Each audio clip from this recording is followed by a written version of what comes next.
Welcome to the Eye Test, a fantasy football podcast for those who are tired of hearing boring stats all the time. This is episode 31 and our way too early wide receiver rankings for the 2023 season. But before we begin this episode, I want you guys to hit that subscribe button if you are watching us on YouTube, and we would really appreciate the support. So let's get into our wide receiver rankings.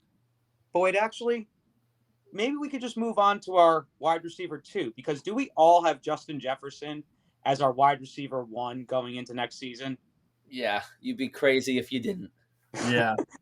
Okay. I'd question your If sanity. you don't have Justin Jefferson, you're that guy that's just like making the craziest hot take in hopes that you're right so you can look like a genius and be like, I told you so.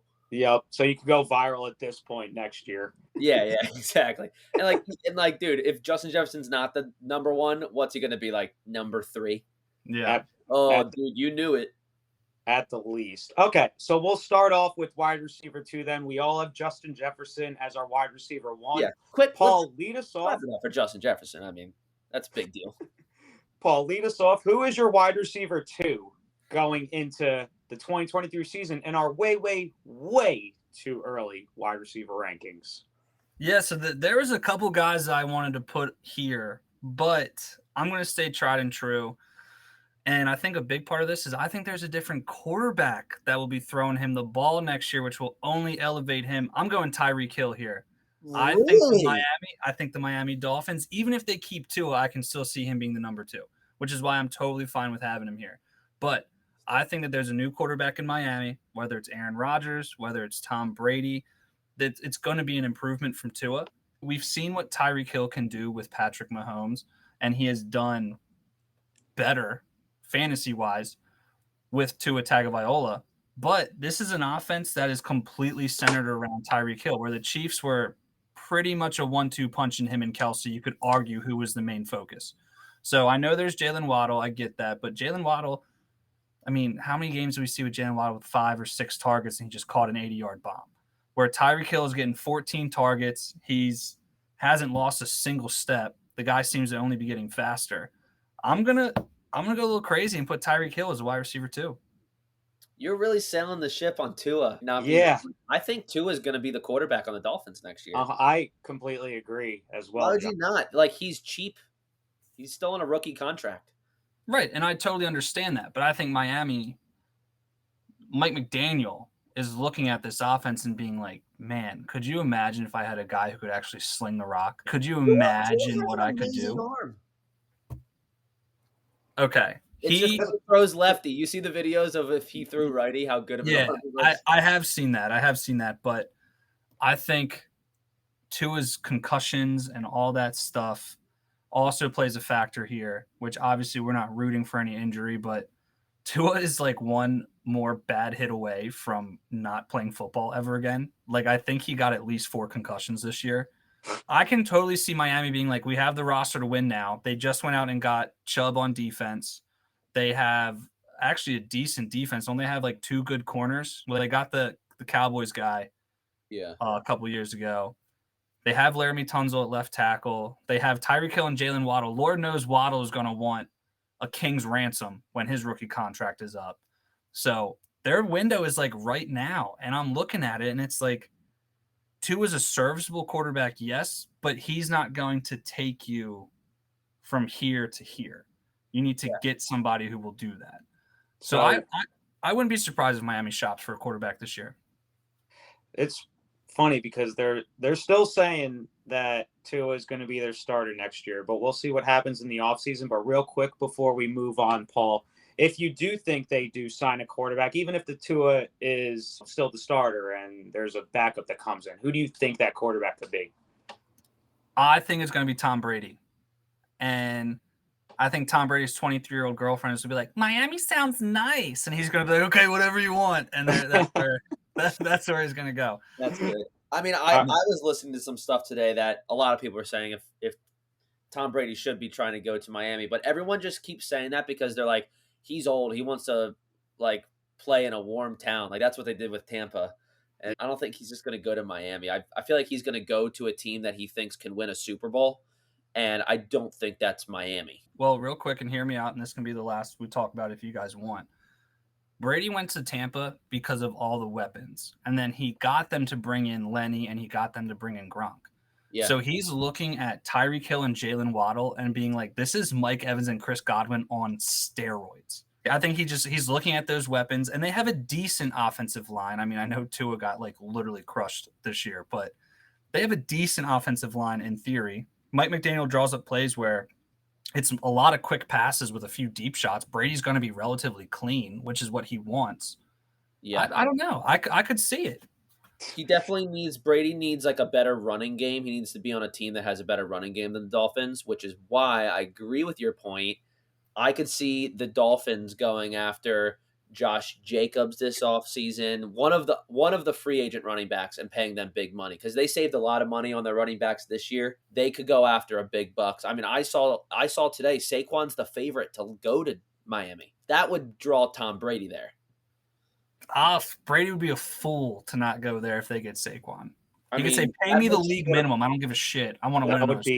That makes a quarterback job so easy when you have Saquon to dump the ball off to. You can pass it to him, and then you can just every once in a while just go 80 yards to Waddle or Tyreek. That is where I would agree with that. I think that Saquon would benefit Tua, and now the Dolphins are saving money, and they're able to actually pay Saquon by keeping Tua and not having to pay Tom Brady. When has Brady ever asked for top dollar? Literally never in his career. He is constantly taking pay cuts. He doesn't care about the money. His net worth is through the roof already. Yeah, I mean, he got a huge contract with the Bucs. Like, I feel like when it was the Patriots, I don't know, but it was bigger than any of the contracts he made in New England.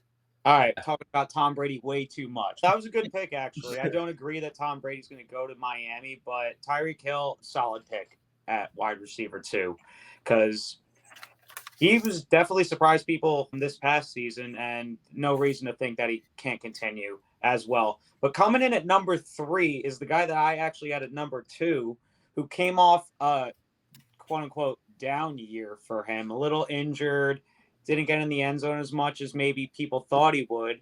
But I think that's going to change next season. I'm expecting double-digit touchdowns at the minimum, and if he stays healthy for a full season, it could be crazy. You could probably challenge Justin Jefferson. And that's Ja'Marr Chase coming in at number 3.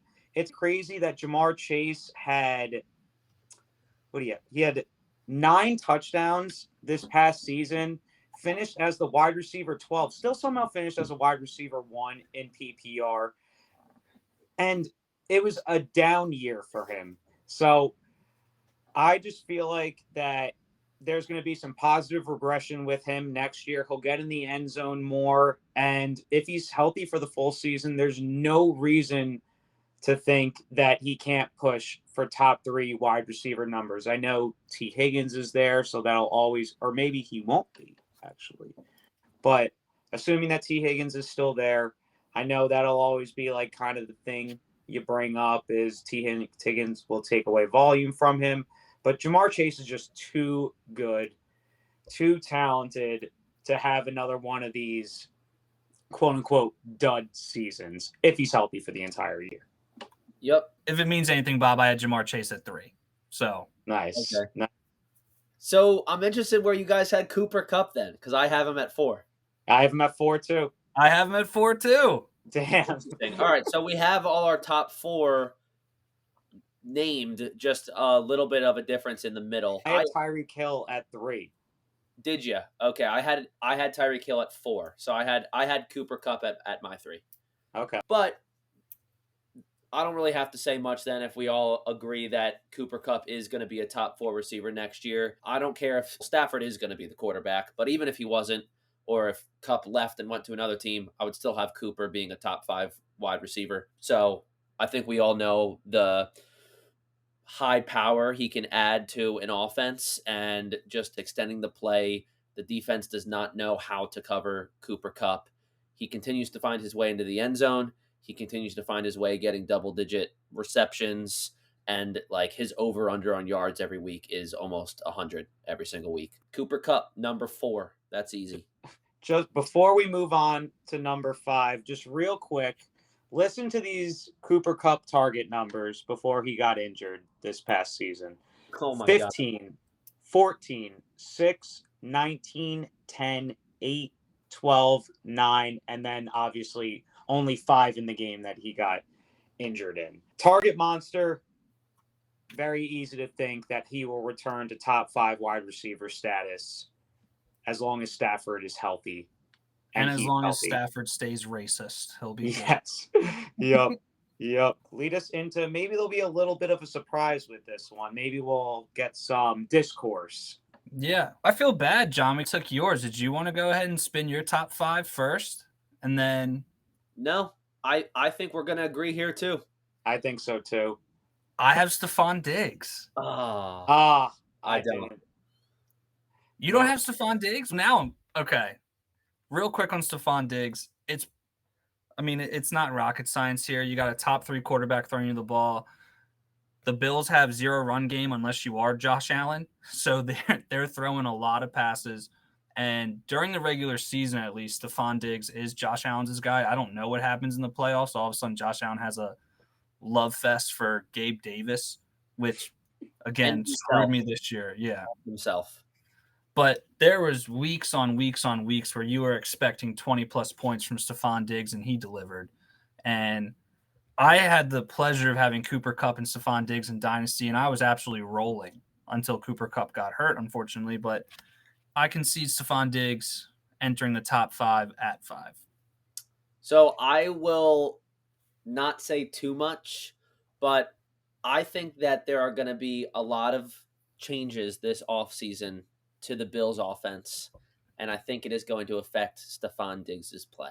Interesting. Are you reading a lot into that little sideline outburst he had? Not just that, but that was the icing on the cake. I just think that it's very clear that they need to bring in other personnel than Josh Allen and Stephon Diggs to win them a Super Bowl. Because they're so close every year. 3 years in a row, dude, and they can't get the job done. Like, switching gears real quick, you put that same situation into, like, the NBA, like a team that just gets to the conference finals every year. They're going after a big name in the offseason immediately to push them into the championship rounds. So I think the Bills are going to do that too. How crazy would it be if you started a fantasy basketball podcast? Maybe down the road. I would be horrible. How about Diggs and DeAndre Hopkins combo in Buffalo? That would be wild. Yeah. So do you guys think that there's a chance? Because we've seen Stephon Diggs force himself out of an organization already.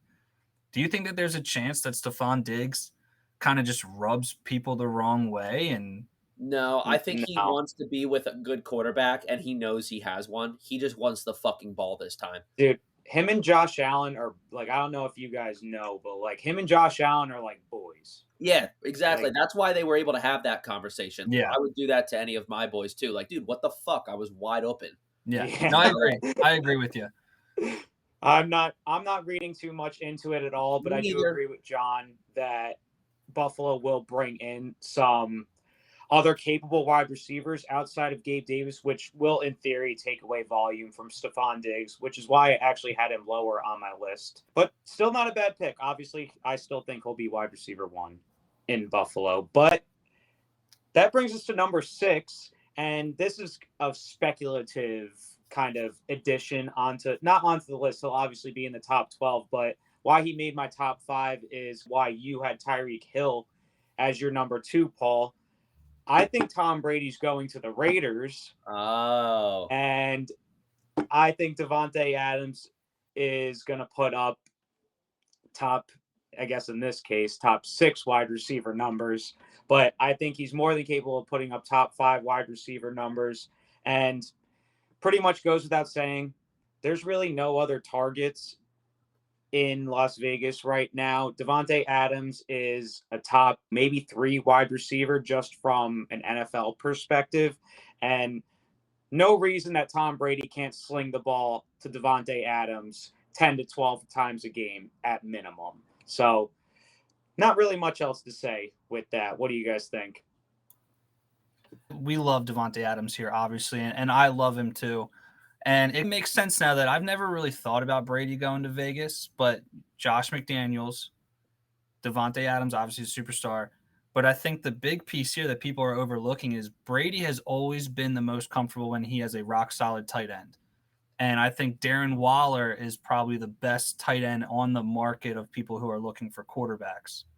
So that I think Darren Waller could be a sneaky good piece on why Brady might consider making the switch to Vegas. And his 23-year-old girlfriend would probably love it. Yeah, so. she'd be like, okay, maybe not Miami, but Vegas. That's pretty cool. Like, oh, that sounds good. Yeah, she's like, their stadium has a DJ. Like, what, babe? Dude, the stadium okay, is right now. Have you guys been to? What should I wear to the draft? I'm not getting drafted. I'm getting. I'm 46. It's a trade, not a draft. Have you guys been? The big game, 1:00, like every week. Have you guys been to Raiders Stadium? No, I really want to though. I would love to go. Fun fact: I actually saw them play the Eagles, not this past season, the season before that, and it was fucking incredible. So highly recommended. But now that we're halfway through our wide receiver rankings in our way, way, way too early series, please don't forget, if you're watching us on YouTube or if you're just listening on the podcast, please subscribe to us on YouTube. It will help us out a lot, and we really appreciate it. Let's continue. We are on to our wide receiver 7 now. John, who do you got?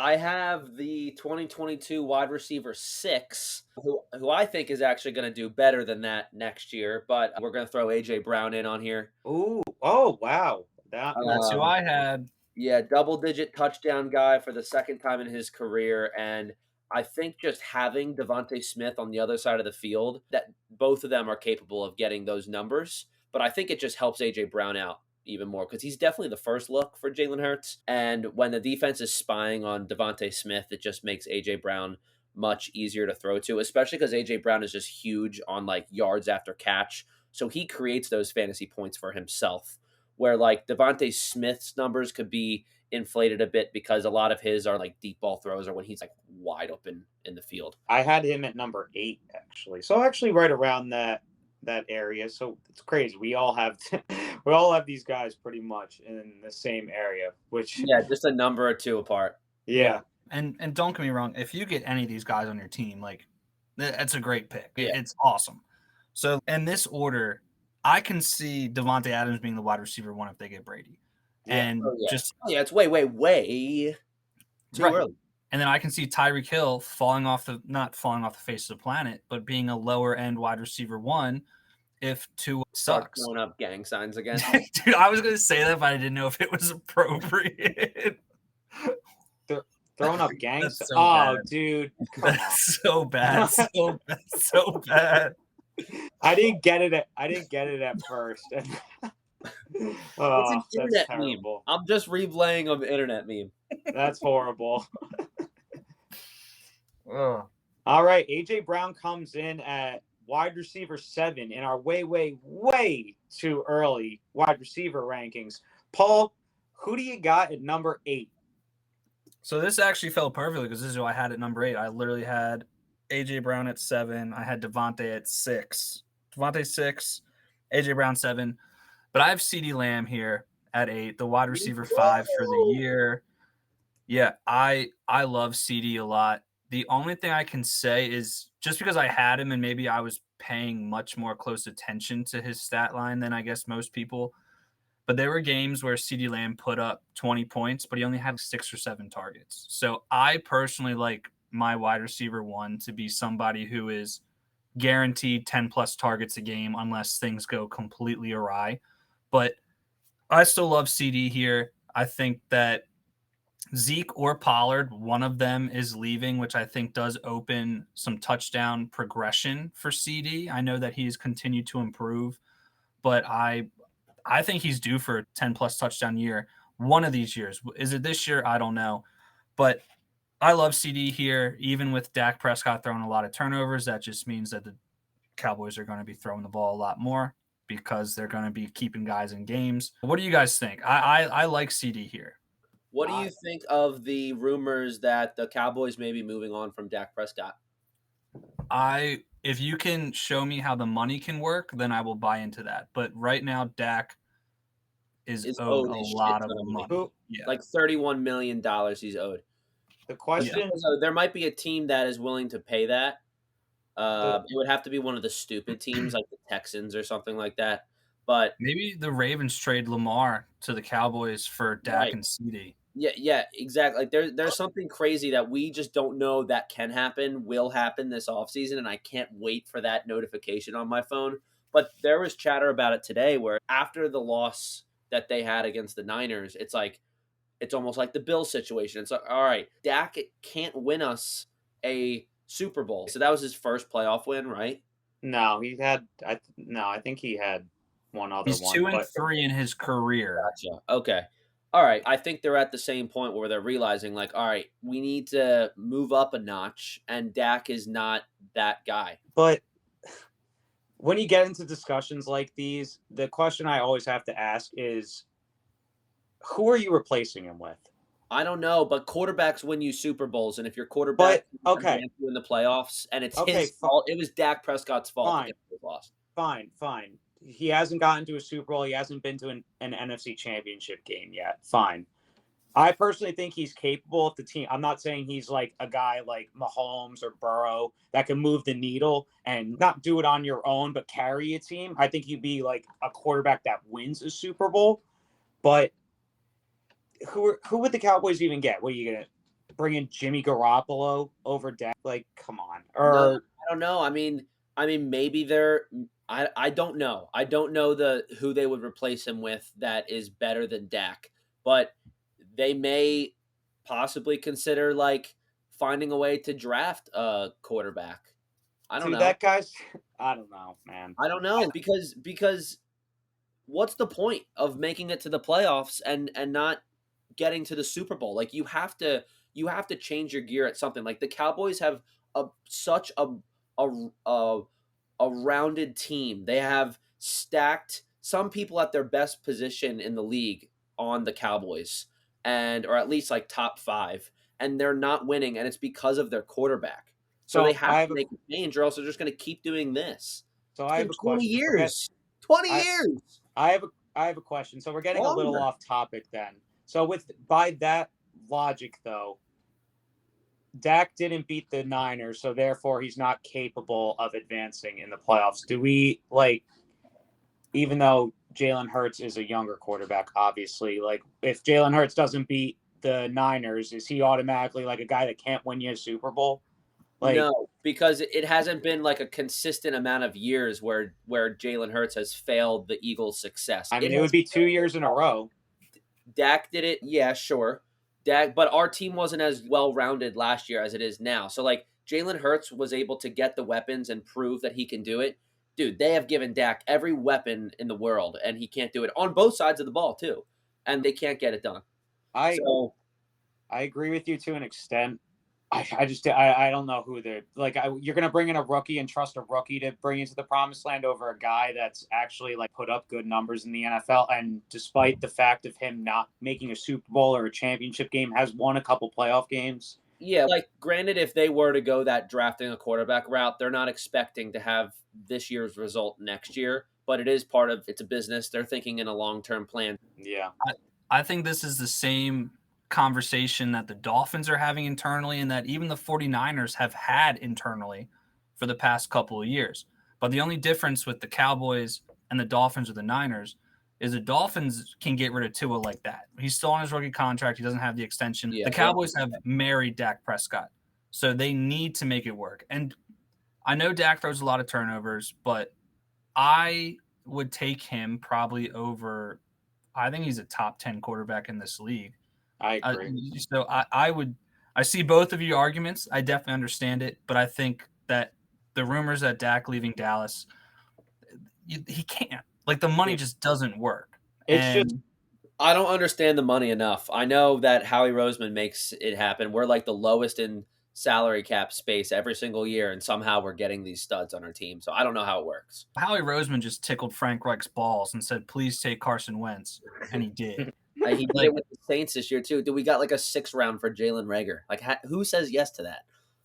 An idiot. Yeah, because Dak could actually like win you games and win playoff games. That's what I mean. Like, it's not easy to find a guy that could do that. I agree with the first half of your sentence. He can certainly win you games. Peyton Manning won went playoff 0-3. games. Dude, he's lost all. I feel like all 3 of their playoff losses have been directly Dak's fault. Remember last year? Absolutely not. Absolutely not. The Cowboys would have beat the Packers when the Packers were. I think they were like when it's that highlight reel throw by Rodgers on the sideline to the random tight end. Like the Cowboys were winning that game, and some of those things just haven't bounced Dak's way. Like, sure, you could put the Niners game on him, maybe, but maybe the Niners are just a better team. Honestly, like it's not, and they don't have horrible offense too. So like it was a defensive battle. No one showed up on offense really. Yeah.